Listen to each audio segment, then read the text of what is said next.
अस्सलाम वालेकुम नाजरीन, आप देख रहे हैं programme the review Kamran Yousuf और शहबाज राना के साथ। द रिव्यू में हम पाकिस्तान की मईशत, खारजा अमूर और नेशनल सिक्योरिटी से जुड़े मामलात पर बात करते हैं।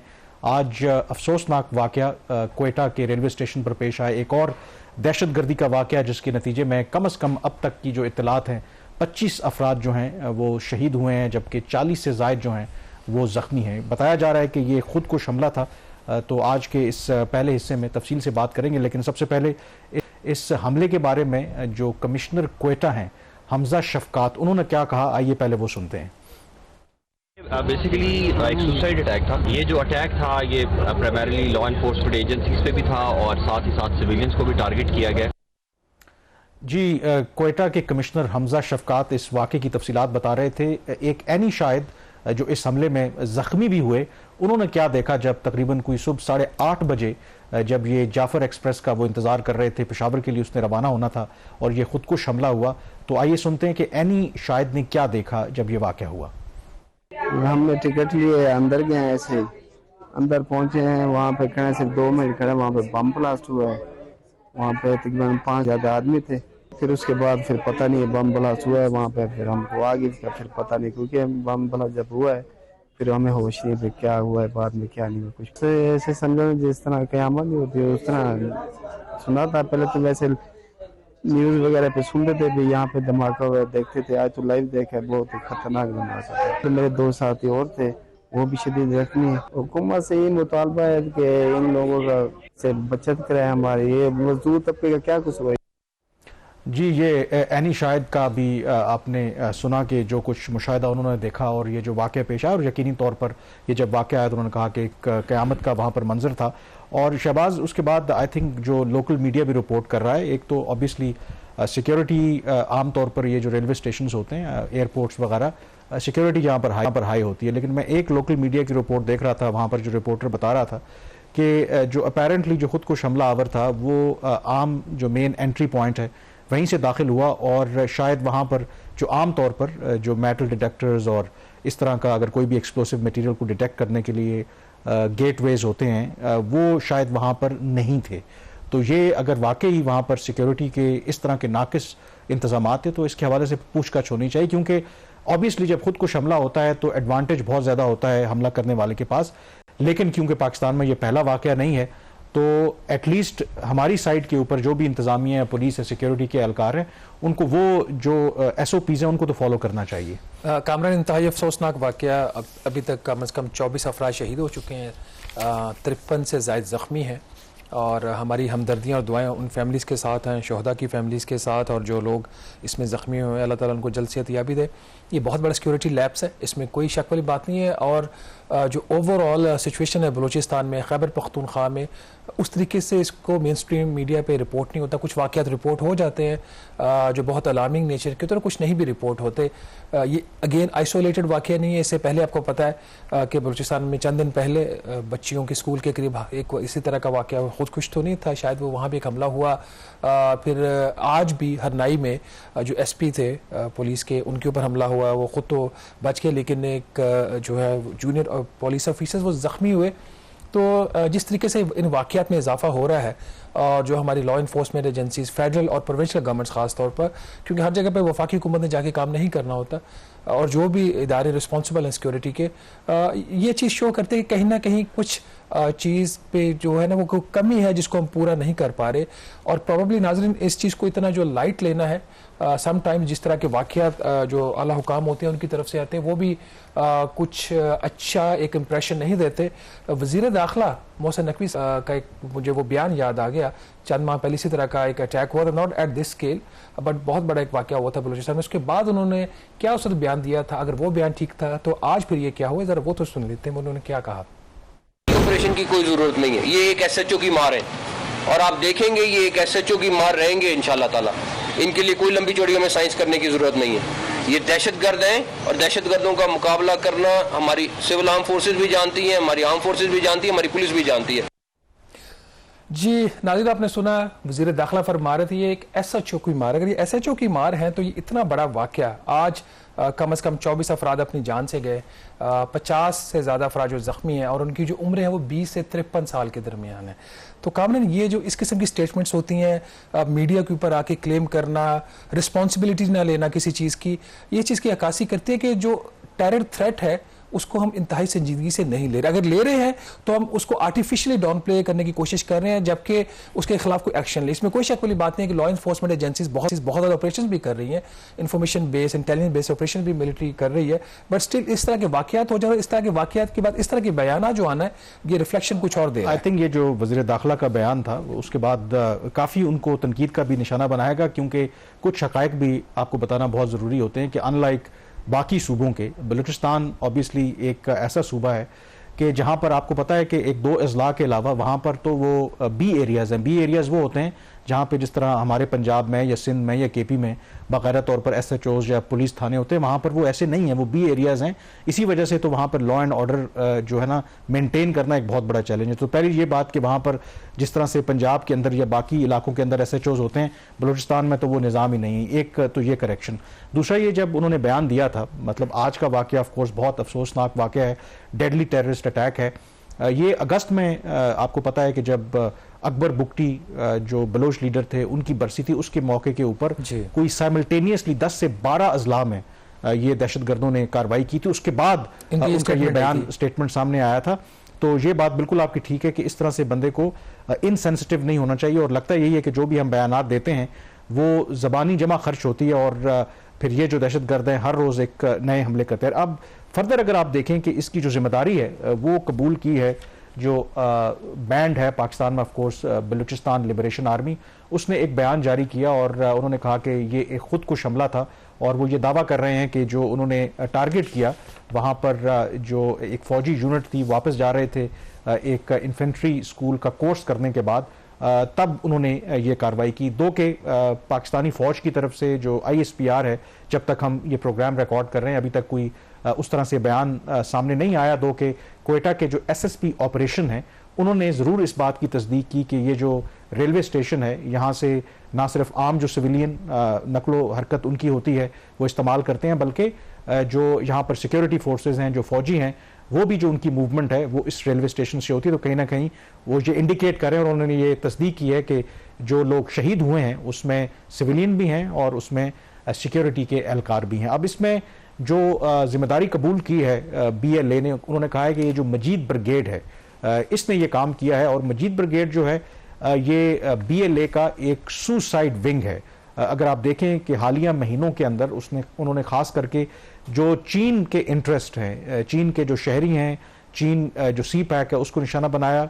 बहुत पीछे जाने की ज़रूरत नहीं है। 6 अक्टूबर को कराची के जिना इंटरनेशनल एयरपोर्ट के बाहर जो दहशतगर्दी का वाक़या हुआ, जिसके नतीजे में 2 चीनी जो इंजीनियर्स थे वो मारे गए थे, उसकी जिम्मेदारी भी मजीद ब्रिगेड ने कबूल की थी। अब इसमें जो इंटरेस्टिंग आई थिंक पॉइंट है कि पाकिस्तान ने BLA तो ऑफकोर्स जो इवन अमेरिका और UK और बाकी जो कंट्रीज़ हैं उन्होंने इसको दहशतगर्द डिक्लेयर किया हुआ है, लेकिन जो पाकिस्तान कोशिश करता रहा कि जो मजीद ब्रिगेड है इसको जो इंटरनेशनल कम्युनिटी रिकग्नाइज करे कि इसको दहशतगर्दों की फहरिस्त में शामिल करे, और दूसरा जो UN सिक्योरिटी काउंसिल की एक कमेटी है, सैंक्शंस कमेटी, उस फहरिस्त में इसको शामिल किया जाए। माजी में पाकिस्तान ने कोशिश की मजीद ब्रिगेड को लिस्ट करने की, चीन ने भी पाकिस्तान का साथ दिया, लेकिन ऑफ कोर्स आपको पता है कि उसके लिए कंसेंसस चाहिए। जो UN सिक्योरिटी काउंसिल के परमानेंट मेंबर्स हैं, अगर वो वीटो नहीं करते तो तब भी आप उसकी लिस्टिंग कर सकते हैं। तो अमेरिका ने उसकी मुखालफत की, 2 दफ़ा पाकिस्तान ने कोशिश की इसको लिस्ट करने की, और कहा यह गया कि जी इसके हवाले से काफ़ी मटीरियल नहीं है कि मजीद ब्रिगेड को दहशतगर्दों की जो तंजीम है या फहरिस्त है उसमें शामिल किया जाए।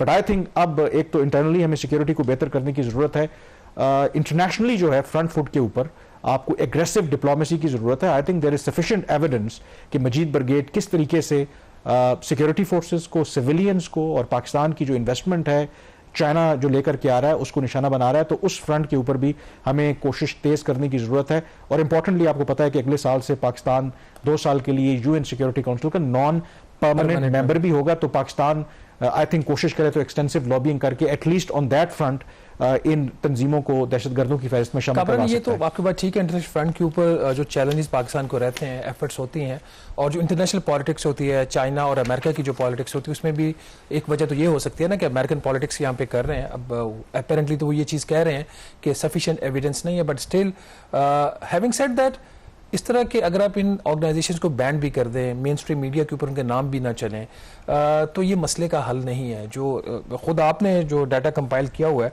कि 2023 में जो टेररिस्ट अटैक्स हुए थे वो 1524 के करीब हुए थे, जिसमें कुछ 789 जो है उसके अंदर इस तरह के नॉट खुदकुश बट टेररिस्ट अटैक्स थे ओवरऑल। तो इसके अंदर अगर देखें सिचुएशन काफ़ी जो है वो कॉम्प्लिकेट हो रही है। There is a need to realise. और फिर जो एक एपेक्स कमेटी बनी थी सिक्योरिटी के हवाले से, फंडिंग भी इसकी वक्तन फ़वक्तन होती रहती है। उन सारी चीज़ों के बावजूद इस किस्म के अटैक्स का होना और इतने बड़े स्केल के ऊपर होना, और इसमें जो एक और ये वाला जो वाक़या है जो बाकी वाक़या से इसको मुनफरिद बनाता है, वो ये है कि एक सिविलियन प्लेस के ऊपर ये अटैक हुआ है। अगर वहाँ पे लॉ इन्फोर्समेंट एजेंसीज के लोग भी थे तो सिविलियंस भी वहाँ पे मौजूद थे। जो एनी शाहिद का आपने अभी हमने वीडियो भी उनकी देखी है, उसके अंदर वो लग इस तरह वो बता रहे कि 500 अफराद वहाँ पे मौजूद थे रफली उस प्लेस के अंदर। तो it's a very serious incident. हमें उम्मीद है एक्शन जिस तरह माजी में होता रहेगा, लेकिन थोड़ी सी चीज़ों को बेहतर तरीके से अमली जो है बदलने की जरूरत है। और ये भी इसमें कोई शक नहीं है कि देयर आर एक्सटर्नल फोर्सेस जो एक्सप्लॉइट करती हैं सिचुएशन को। और कुछ लोगों का ये भी ख्याल है, क्योंकि आपको पता है कि पाकिस्तान ने अगले साल के शुरू यानी कि फरवरी मार्च में ICC चैंपियंस का इनेकाद करना है, और कुछ कुव्वतें ऐसी हैं जो चाहती हैं कि उससे पहले कुछ ऐसे वाक़यात हों कि पाकिस्तान उसका इनेकाद ना कर पाए। और ICC चैंपियंस ट्रॉफी की अगर आप बात करें तो आज जो उस हवाले से बड़ी खबर आई कि जो भारत है, भारत की हुकूमत ने इजाज़त नहीं दी अपनी क्रिकेट टीम को कि वो अगले साल फरवरी मार्च के लिए पाकिस्तान ट्रैवल करें ICC चैंपियंस ट्रॉफी के लिए। और जो BCCI है, इंडिया का जो कंट्रोल है, क्रिकेट बोर्ड है, उसने बाकायदा तौर पर ICC को आगाह कर दिया है। अब वो हाइब्रिड मॉडल की बात कर रहे हैं। अब पाकिस्तान, जो मोहसिन नकवी की हम बात कर रहे थे, वो PCB के चेयरमैन भी हैं। तो पाकिस्तान किस तरीके से ऑफ कोर्स इसको डील करेगा, क्योंकि इससे पहले भी भारत जब एशिया कप हुआ था पाकिस्तान के दौरे पर नहीं आया था, लेकिन भारत ने जो वर्ल्ड कप की मेज़बानी की थी 50 ओवर की, उसमें पाकिस्तान फिर भी गया था। लेकिन क्या, और आपको पता है कि 2026 में फिर भारत ने मेज़बानी करनी है T20 वर्ल्ड कप की, तो क्या पाकिस्तान फिर भारत जाएगा अगर भारत पाकिस्तान नहीं आता? तो ये भी बहुत से ऐसे फैक्टर्स हैं। कुछ लोगों का ख्याल है कि कुछ ताकतें नहीं चाहती, उसमें भारत भी शामिल है, कि पाकिस्तान में ICC चैंपियंस ट्रॉफी का इनेकाद हो, और इस तरह के वाकयात को उसके साथ लिंक करने की भी कोशिश करते हैं। भारत एक्सक्यूज नहीं हो सकता। इसमें एक चीज जो है, जहां पे ये वाकया हो रहा है बलूचिस्तान में, बड़ा एक रेस्टिव वो प्रोविंस है, उस तरीके से अगर इस चीज़ को लिंक किया जाए तो ये शायद बहुत फार फेचिंग होगा। पर इंपॉर्टेंटली इसमें कोई शक वाली बात नहीं है कि भारत जो है वो उसका पाकिस्तान में बहुत सारी टेररिस्ट एक्टिविटीज़ जो माजी में हुई, जो पाकिस्तान ने एविडेंस भी बहुत सारी जगहों पे कहा था। एक दफ़ा आपको याद होगा बलूचिस्तान से रिलेटेड के UN के साथ भी कुछ एविडेंस शेयर किए गए थे। इसी से रिलेटेड एक जो और डेवलपमेंट है, ऑल्दो ये एक ऐसी चीज़ है जिसके ऊपर अभी मेरा नहीं ख्याल कि फर्दर कुछ हम कह सकते हैं हतमी तौर पर, जब तक मजीद डिटेल्स नहीं आ जाती। जो कुछ मकबूजा कश्मीर के अंदर भी कामरान हो रहा है, that is also an issue. Do you think कि वहाँ पे जो एक डेवलपमेंट हुई थी आर्टिकल 370 वाली, उसमें कोई फर्दर प्रोग्रेस हो सकती है? कि जब last time Indian foreign minister Pakistan आए तो एक होप हुई थी कि शायद अब जो ताल्लुकात हैं कुछ रिवाइव हो जाएंगे, लेकिन पाकिस्तान का जो स्टिकिंग पॉइंट था वो था आपका कि जी जो मकबूजा कश्मीर का खुसूसी उसका जो स्टेटस था उसको इंडिया ने ख़त्म कर दिया था। तो जब तक उसके ऊपर कोई डेवलपमेंट नहीं होती, तो ये जो एक डेवलपमेंट हुई है, रेजोल्यूशन वहाँ पे आई है प्रोविंशियल, नॉट प्रोविंशियल बट उस जो लेजिस्लेटिव रियासती असेंबली में, तो इस पर क्या डेवलपमेंट हो सकती है? आई थिंक एक तो इसमें जो इंपॉर्टेंट बात है कि जब SCO की कॉन्फ्रेंस हुई थी और उसके बाद हमने देखा कि उनके भारत के वज़ीर ख़ारजा आए थे बगैर किसी हिकअप के, वो विजिट कंक्लूड हुआ, तो शायद लोगों का ख्याल था कि अगला जो एक इम्तिहान होगा वो ये होगा कि दोनों मुल्कों के दरमियान अगर थोड़ी सी बर्फ़ पिघले तो भारत की हुकूमत इजाज़त देगी कि भारत की क्रिकेट टीम पाकिस्तान का दौरा करे, दो कि उन्होंने अब इजाज़त नहीं दी। दिस मीन्स के चीज़ें आगे नहीं बढ़ रही। दूसरा, जिस खबर का शहबाज जिक्र कर रहे थे इसी हफ्ते, क्योंकि एक वहाँ पर जिसे पाकिस्तान कहता है कि वो ढोंग है, एक ड्रामा है जो असेंबली के वहाँ पर लेजिस्लेटिव असेंबली के इंतखाबात हुए, उसमें दो के BJP को शिकस्त हुई। तो अब वहाँ पर जो उन्होंने नेशनल कॉन्फ्रेंस है उसने एक करारदाद पेश की है जो वहाँ की रियासती असेंबली के आर्टिकल 370 को बहाल किया जाए, कश्मीर की जो खुसूसी हैसियत है उसको बहाल किया जाए। दिल्ली सरकार से मुतालबा किया गया है, दो कि ये नॉन बाइंडिंग रेजोल्यूशन है, क्योंकि जब तक वहाँ के जो गवर्नर हैं मकबूजा कश्मीर के, जिसको अपॉइंट दिल्ली की हुकूमत करती है, वो इंडोर्स नहीं करते।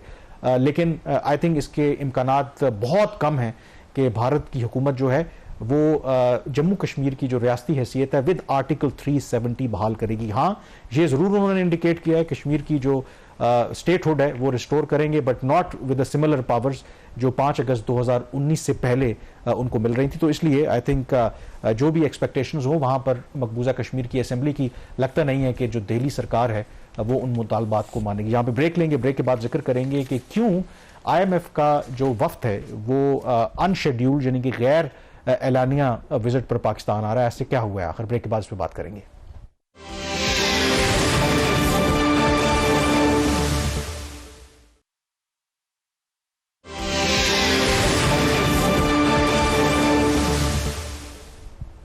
जी, ब्रेक के बाद एक दफ़ा फिर आपको खुशामदीद कहते हैं। 25 सितंबर को IMF के एग्जीक्यूटिव बोर्ड ने बाकायदा तौर पर $7 अरब का जो पाकिस्तान का IMF का प्रोग्राम था उसकी मंजूरी दी थी।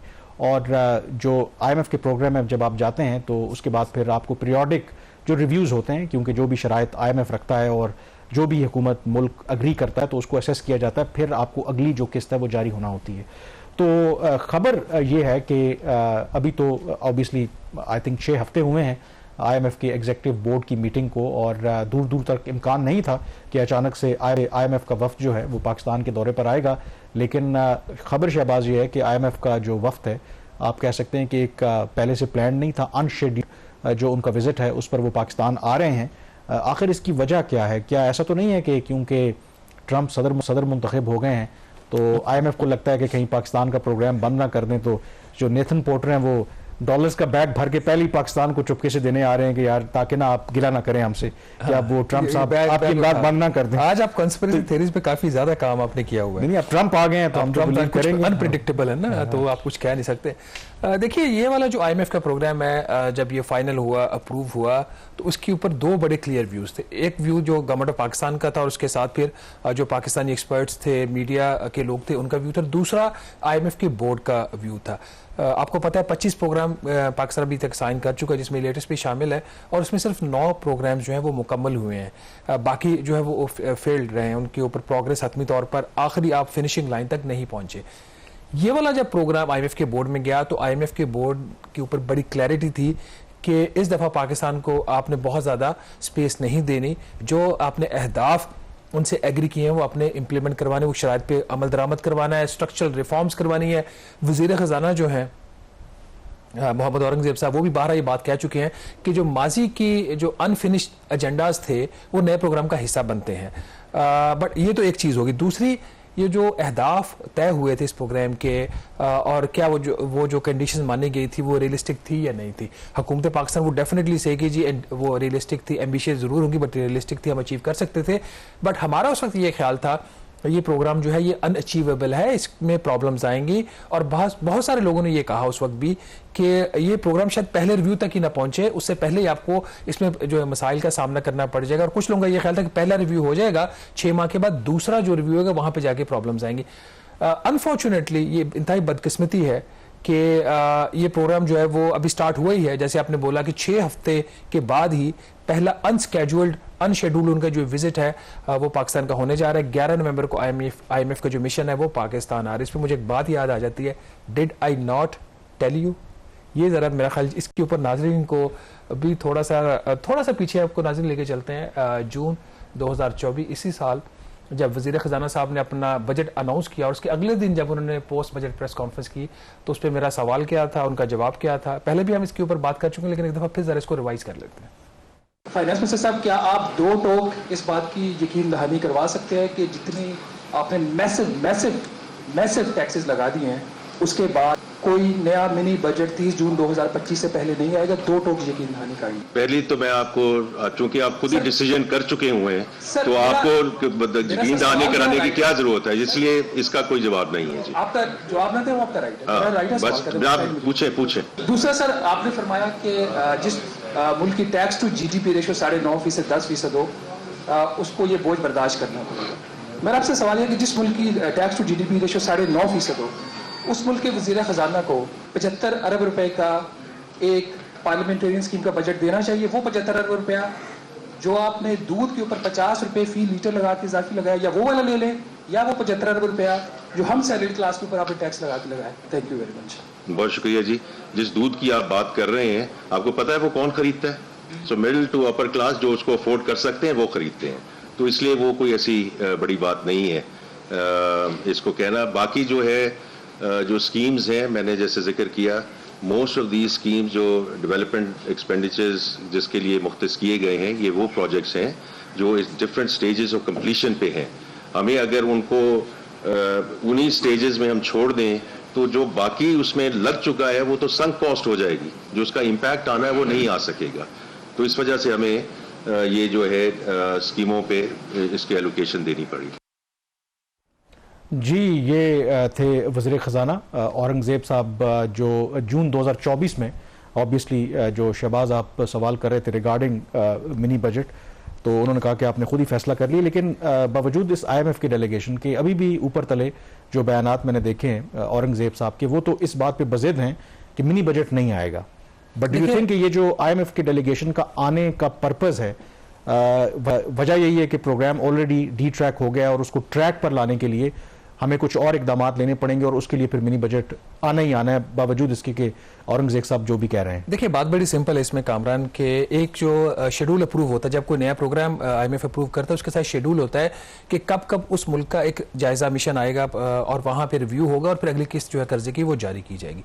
वो जो शेड्यूल है वो IMF की और वज़ारत ख़ज़ाना की वेबसाइट के ऊपर पड़ा हुआ है, वहाँ जाके देख लें, वहाँ पे लिखा हुआ 15 मार्च 2025 की तारीख जो फर्स्ट जायजा मिशन आएगा, जिसके बाद $1.1 अरब की अगली जो है कर्जे की किस्त है वो जारी की जाएगी। एक मिशन आ रहा है अनप्लान्ड आ रहा है, अनस्केड्यूल्ड आ रहा है, और उस हमें जो कम्युनिकेट किया गया है वो ये किया गया है कि ये जो रीसेंट डेवलपमेंट्स हुई हैं पाकिस्तान की इकॉनमी से रिलेटेड और प्रोग्राम से रिलेटेड उसका जायज़ा लेने के लिए आ रहा है। और जो मैंने इनका शेड्यूल देखा है उसके मुताबिक ये जो आउटस्टैंडिंग जितने भी इश्यूज़ हैं, FBR के जो टैक्स कलेक्शन के जो मामलात हैं, जो ताजरों की जो टैक्स स्कीम है उसमें हुकूमत नाकाम हो गई है। फिर एक और बड़ी चीज़ ये है कि जो पाकिस्तान ने एक नया कर्ज एक लेना था, उन्होंने बहुत सारे कर्जे लेने थे, इनको जितने भी इनके इनफ्लोज हैं और आउटफ्लोज हैं जो एंटिसिपेटेड हैं, उसको अगर ये सामने रख भी ले तो फिर भी $2.5 अरब का एक फाइनेंसिंग गैप था, जिसके अगेंस्ट पाकिस्तान ने IMF को कमिटमेंट्स दी थी कि हम ये इन ज़राए से पूरा करेंगे। उसका भी जायज़ा शामिल है, उसमें कुछ प्रॉब्लम्स आ रही हैं। तो ये वो चीज़ें हैं जिसकी वजह से ये जो जायज़ा मिशन है वो जो, बल्कि जायज़ा मिशन उस तरीके से इसको नहीं कहा जा सकता है, ये परफॉर्मेंस देखने के लिए और अब तक की जो रीसेंट डेवलपमेंट्स हैं उसको देखने के लिए पाकिस्तान आ रहा है। अब इसमें 3-4 चीज़ें आउटस्टैंडिंग है। नंबर 1, जो आपने कहा जी कि मिनी बजट आएगा या नहीं आएगा, FBR खुद कह रहा है कि हमसे ये हदफ हासिल होने वाला नहीं है। ठीक है, उन्होंने प्राइम मिनिस्टर को भी बता दिया कि यह हदफ हासिल नहीं हो सकता। 4 माह का शॉर्टफॉल 190 अरब रुपए का है और 6 माह का projected shortfall by the FBR itself is 325 अरब रुपए से लेकर 350 अरब रुपए का। वो कह रहे हैं कि हमें खसारे का सामना करना पड़ सकता है, बावजूद इसके जिसको मैं कहता हूँ मैसिव इन्होंने नए टैक्सेस लगाए बजट में। एक तो ये चीज होगी। ताजरों के ऊपर हुकूमत सियासी सपोर्ट नहीं दे रही FBR को, ताजरों के ऊपर कुछ नहीं हो रहा। ऑल्दो कल फाइनेंस मिनिस्टर ने यह दावा किया कि ताजरों से जो टैक्स कलेक्शन लेने का हदफ था 10 अरब रुपए का वो पूरा हो गया, वो पूरा नहीं हुआ। वो हदफ 99.99% से मिस हुआ है। 10 लाख रुपए इकट्ठा किया है। अब जो कहा जा रहा है, अब मसला ये होता है ना कि बाज़-औक़ात मिनिस्टर्स को जो ब्रीफिंग्स दी जाती है उनको तो उन्हीं के ऊपर रिलाई करना पड़ता है। उनको ये कहा जा रहा है कि एक जो नॉन फाइलर्स जो है ताजिर जो रिटेलर्स है उनके ऊपर 2.5% विद होल्डिंग टैक्स लगा हुआ है। तो उनका जो उसके अगेंस्ट जो कलेक्शन हो रही है वो इधर बुक हो जाएगी ताजिर 2 स्कीम में। उसका इससे कोई ताल्लुक नहीं है। ताजिर 2 स्कीम उसका मकसद ये था कि अपने ताजरों को रजिस्टर्ड करना है, रजिस्टर्ड करने के बाद उनका जो ड्यू टैक्स है वो वसूल करना है। उसका शेड्यूल भी जारी है कि किससे कितना लेना है आपने, वो एडवांस इनकम टैक्स है। जो दूसरा 2.5% वाला टैक्स है वो टैक्स है ना कि जो फाइलर ताजर नहीं है वो जब होलसेलर से कोई चीज खरीदता है तो उसके ऊपर विदहोल्डिंग टैक्स 2.5% दे देता है। वो इन वे GST सूरत पे पास ऑन हो जाता है, जिसका ताल्लुक ही कोई नहीं है इस चीज से। तीसरा जो इनको प्रॉब्लम आ रहा है वो सूबों वाली साइड से आ रहा है। सूबे जो है एग्रीकल्चर इनकम टैक्स का उन्होंने बिल इंट्रोड्यूस करवाना था 31 अक्टूबर तक, नहीं करवाया, किसी भी असेंबली ने नहीं करवाया। हमने बड़ी डिटेल में पिछले प्रोग्राम में बात की।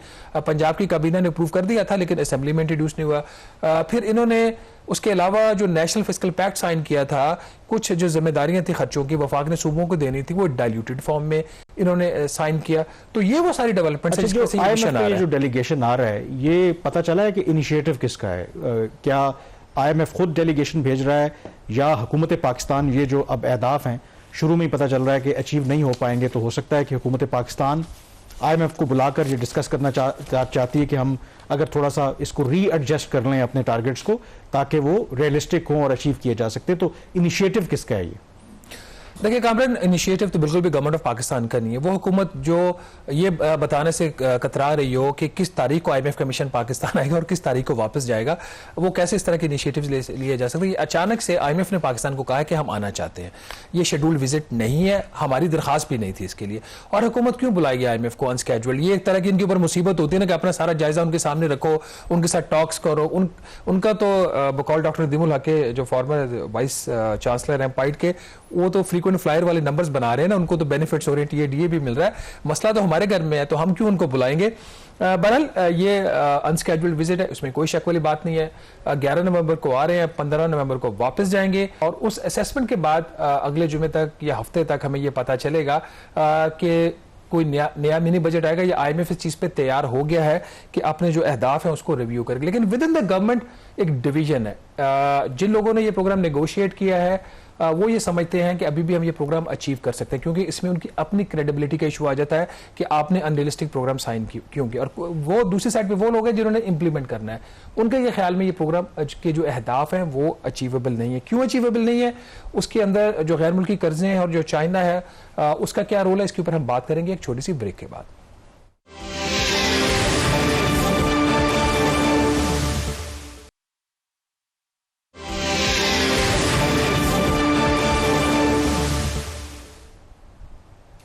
जी, ब्रेक के बाद एक दफ़ा फिर आपको खुश आमदेद कहते हैं। IMF की डेलीगेशन के हवाले से बात कर रहे हैं, तो एक और जो बड़ा इशू है ऑफ कोर्स जो इस फिस्कल ईयर में जो फाइनेंसिंग गैप होता है, जो एक्सटर्नल हमारी ज़रूरियात है कि हमें कितने डॉलर चाहिए, तो अभी भी उसमें पाकिस्तान को मुश्किलात आ रही हैं और उसके लिए अगेन शहबाज एज़ यूजुअल हम चाइना की तरफ देख रहे हैं। कि पिछले हफ्ते ही हमने डिस्कस किया था कि कैसे ऑब्वियसली दोनों मुल्कों के दरमियान बिकॉज ऑफ सम मिसअंडरस्टैंडिंग है जो भी है, एक गैर मामूली तौर पर आप कह लें कि एक हिकअप आ गया था।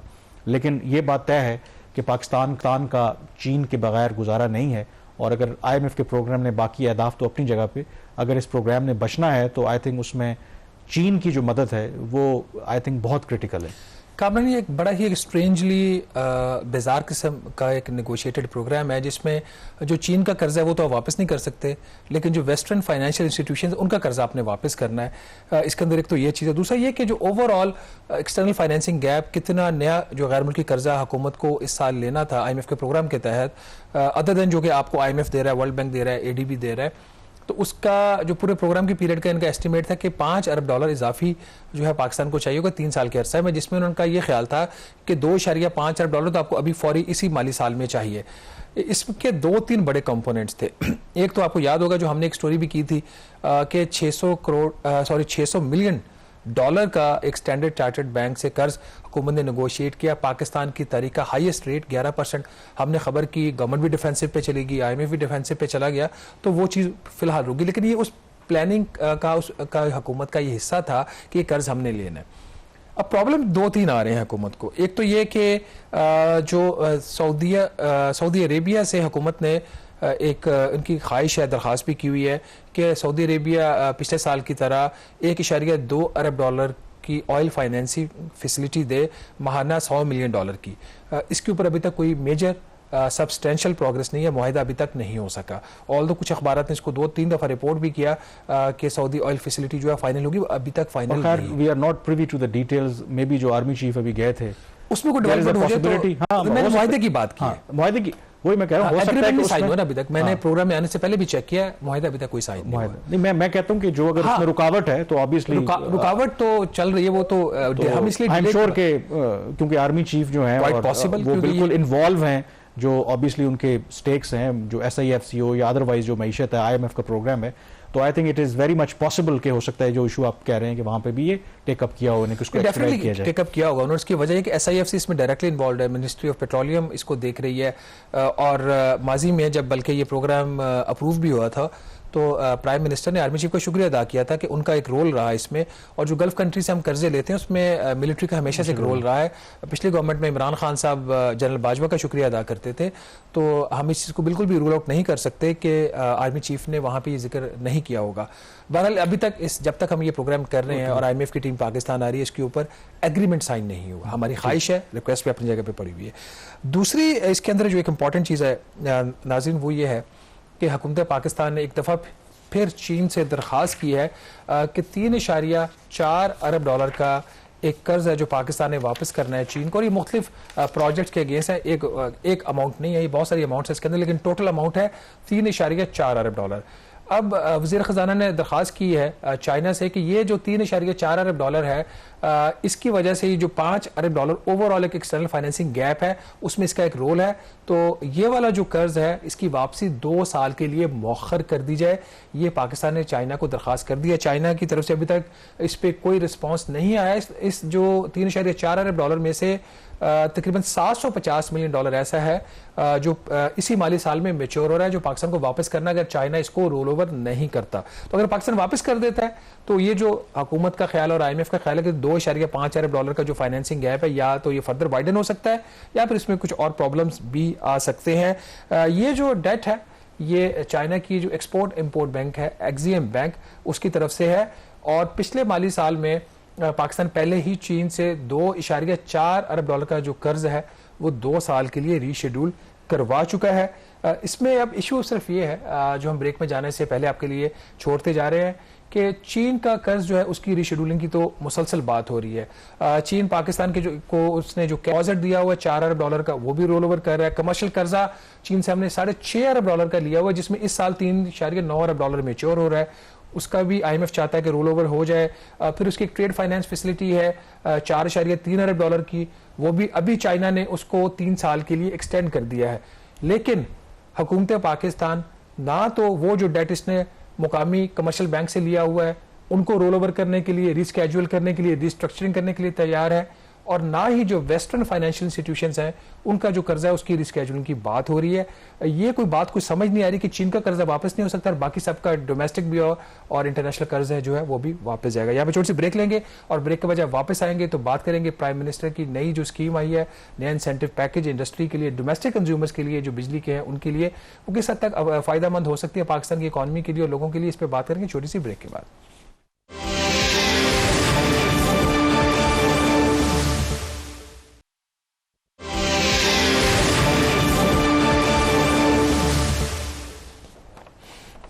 जी, ब्रेक के बाद एक दफ़ा फिर आपको खुशामदीद कहते हैं। कल हुकूमत पाकिस्तान ने बिजली सहूलत पैकेज का ऐलान किया। ये बिजली सहूलत पैकेज क्या है? ये अगले 3 माह के लिए यानी कि दिसंबर से लेकर जनवरी तक 3 माह जो मौसम सरमा के हैं, अगर पिछले साल के मुकाबले में आप इजाफी बिजली इस्तेमाल करेंगे तो आपको तकरीबन 18 से 50% तक जो इजाफी बिजली आप खर्च करेंगे उस पर आपको रियायत मिल सकती है। अब ज़ाहिर है कि इसका पर्पज़ ऑफ कोर्स ये है कि विंटर्स में आपको पता है कि बिजली की कंजम्पशन जो है वो बड़ी ड्रास्टिकली कम हो जाती है, और दूसरा फिर जब ड्रास्टिकली बेशक कम हो जाए, जो हमने मुआहदे किए हुए हैं उसमें कैपेसिटी पेमेंट तो आपने कर दी है, बिजली आप खरीदें या ना खरीदें, तो क्या ये एक एफर्ट है उसको ऑफसेट करने के लिए गवर्नमेंट कोशिश कर रही है कि कम से कम विंटर्स में बिजली की जो कंजम्पशन है वो कम ना हो और कैपेसिटी पेमेंट की मद में उनको ज्यादा पैसे ना देने पड़े? देखिए, आप बिजली लें या ना लें, आपने एक सर्टेन अमाउंट जो है वो पावर प्लांट्स को देनी होती है, तो पैसे का एक ज़्यादा तो है ही ना वे कि एक चीज़ आपने कंज्यूम ही नहीं की, उसकी कॉस्ट आपने पे कर दी। तो ये वाला जो पैकेज है ये पिछले साल भी गालिबन इंप्लीमेंट करने की कोशिश की गई थी या उससे 1 साल पहले भी, कि चूंकि और गालिबन ये PTI के दौर में भी उन्होंने भी ये किया था जब आपकी जनरेशन बहुत ज्यादा थी, क्योंकि अब बिजली इतनी महंगी हो गई है कि लोग तो अफोर्ड ही नहीं कर रहे। और 2 उसकी बड़ी वजूहात हैं। एक तो ये कि मेनली सोलर पैनल्स के ऊपर लोग शिफ्ट हो चुके हैं, जो अफोर्ड कर सकते हैं, जो अपने घरों में रहते हैं वो सोलर पैनल पे चले गए, जिसकी वजह से जो बिजली की ओवरऑल जो कंजम्पशन है, जो नेशनल ग्रिड से लोग बिजली लेके इस्तेमाल करते हैं, वो कम हो गई है। दूसरा, सर्दियों में हीटिंग का बहुत ज़्यादा इस्तेमाल होता है और गैस पाकिस्तान में अब नापियत होती जा रही है, तो गैस के ऑल्टरनेट के तौर पर अगर बिजली इस्तेमाल हो जाए तो हुकूमत का भी फ़ायदा है, लोगों का भी फ़ायदा है। तो ये जो पैकेज अनाउंस किया गया है वैसे तो हुकूमत मानती नहीं है कि इतनी ज़्यादा महंगी बिजली है। इन्होंने जो डोमेस्टिक कंज्यूमर्स हैं उसमें उन्होंने कहा जो मिनिमम रेट है, मिनिमम रेट की बात हो रही है डोमेस्टिक कंज्यूमर की, और इसमें वो लोग शामिल नहीं है जिनको ऑलरेडी सब्सिडी मिलती है 200 यूनिट्स की। ये 200 यूनिट से ऊपर वालों के लिए पैकेज है, और ये पैकेज तमाम बिलों के ऊपर नहीं होगा। जितनी वो इजाफी बिजली दिसंबर, जनवरी और फरवरी, ये 3 माह उसमें वो इस्तेमाल करेंगे। फॉर एग्जाम्पल, अगर किसी ने पिछले साल दिसंबर में 100 यूनिट कंज्यूम किया था और इस साल वो 125 यूनिट्स कंज्यूम करते हैं, जो 100 ऊपर वाला जो 25 यूनिट है ना, उसके ऊपर उनको जो है वो रिलीफ मिलेगा, पहले वाले 100 पे नहीं मिलेगा। एक तो ये चीज, अगर लेट से उनकी जो पिछले साल से कंजम्पशन, हाँ, और फिर कंजम्पशन भी उनके पिछले साल से 50% तक वो ज्यादा होती है, उस कॉन्टेक्स्ट में ये है। तो अगर ओवरऑल उनकी उतनी कंजम्पशन पिछले एक साल से के मुकाबले में एवरेज जो है वो 50% से ज्यादा नहीं है, तो फिर पिछले 3 सालों की एक एवरेज ली जाएगी, वो भी उसके अंदर एक फैक्टर है। अच्छा पैकेज इस तरह है कि अगर मिनिमम कंज्यूमर जो अभी वो पे कर रहा था तकरीबन ₹37.5 फी यूनिट, डोमेस्टिक की मैं बात कर रहा हूँ, तो उसका यूनिट आ जाएगा ₹26 पे, ₹11.42 उसको सेविंग है। ₹11.42 से लेकर ₹26 फी यूनिट को सेविंग होगी डोमेस्टिक को। जो कमर्शियल कंज्यूमर है उसको ₹13.5 से लेकर ₹22.5 तक उसकी सेविंग है, और इंडस्ट्रियल चूंकि पहले उनका रेट कम कर दिया था गवर्नमेंट ने, तो उनको ₹5.5 से लेकर तकरीबन ₹15 फी यूनिट की इसकी सेविंग है। ये करना क्यों पड़ा नाजरीन हुकूमत को? उसकी वजह ये चार्ट एक मेरे सामने पड़ा हुआ है। अगर पाकिस्तान में आप हिस्टोरिकल ट्रेंड देखें, वैसे तो हमारी जो बिजली पैदा करने की जो सलाहियत है वो कोई 40 से 42 हज़ार मेगावाट है, लेकिन ओवरऑल ऑन एन एवरेज जो नेशनल ग्रिड से लोग बिजली ले रहे हैं, पिछले साल का जो डाटा मेरे सामने पड़ा जुलाई 2023 का, वो 20,000 मेगावाट भी नहीं थी। अगस्त में फिर बढ़ के वो 21,500 मेगावाट होगी। ये जो ट्रेंड है फिर सर्दियों में नीचे आता जाता है, ये आके ऑन एन एवरेज ये 12,000 मेगावाट पे आ जाता है विंटर्स में, और ये गिर जाता है 10,000 मेगावाट में फरवरी में। तो 10,000 मेगावाट आप इस्तेमाल कर रहे हैं, पैदा करने की सलाहियत है वो 42,000 मेगावाट है, तो फिर आइडल कैपेसिटी पेमेंट बढ़ जाती है। तो अगर इसको हुकूमत चाहती है कि लोगों की जो कंजम्पशन है वो बेहतर हो जाए, और उससे सोलर पैनल की तरफ ऑल दो लोग ज्यादा शिफ्ट हो चुके हैं, पता नहीं इसका नेट बेनिफिट होता है या नहीं होता। ओवरऑल जो पाकिस्तान में इस वक्त अगर आप पहला समाही देख लेना, उसमें जो नेशनल ग्रिड से बिजली की जो कंजम्पशन थी उसमें 8% की कमी हुई थी। तो ये वो फैक्टर्स हैं जिसकी वजह से लोगों को ये पैकेज देने पे हुकूमत मजबूर हुई है। अच्छा पैकेज है, एटलीस्ट किसी की जेब में बगैर कुछ सर्विस दिए हुए पैसा जाने से बेहतर है कि लोगों की जेब में कुछ पैसा जो है वो रह जाए। टैक्सेस तो वैसे ही हम बहुत ज्यादा दे रहे हैं। आज के प्रोग्राम से इतना ही। मुझे और कामरान यूसुफ को इजाजत दीजिएगा। अल्लाह हाफिज।